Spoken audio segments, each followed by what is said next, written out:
அன்பும் பண்பும் பாசமும் நேசமும் நிறைந்த நட்புகளுக்கும் உறவுகளுக்கும் என் இனிய காலை வணக்கம்.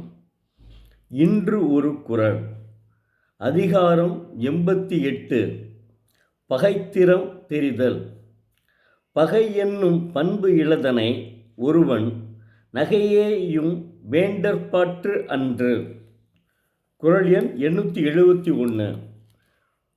பகை என்று சொல்லப்படும் பண்பு இல்லாத தீமையை ஒருவன் சிரித்து பொழுதுபோக்கும் விளையாட்டாகவும் விரும்பலாகாது. அற்புதமான குறளுங்க. இதை நம்ம செய்தித்தாளில் டெய்லி தினந்தோறும் பார்த்து கொண்டு இருக்கிறோம். உதாரணத்திற்கு, ஒரு கிராமத்தில் ஒருவன் படித்துவிட்டு வேலை இல்லாமல் பொழுதை போக்குகிறான். அவன் இன்னொருவனிடம் விளையாட்டாக சிரித்து கொண்டு பகை கொள்வான். அத்தகைய பகை என்று சொல்லப்படும் பண்பு இல்லாத தீமையை சிரித்து பொழுதுபோக்கும் விளையாட்டாக செய்யக்கூடாது என்று தெய்வப்புலவர் திருவள்ளுவர் பதிவு செய்துள்ளார்.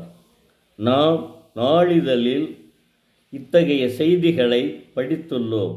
முதலில் விளையாட்டாக பகை தோன்றி பின் தீமையில் சென்று முடிவதை படித்திருக்கிறோம். வாழ்க வள்ளுவம், வளர்க அவர் புகழ். மீண்டும் நாளை பார்ப்போம்.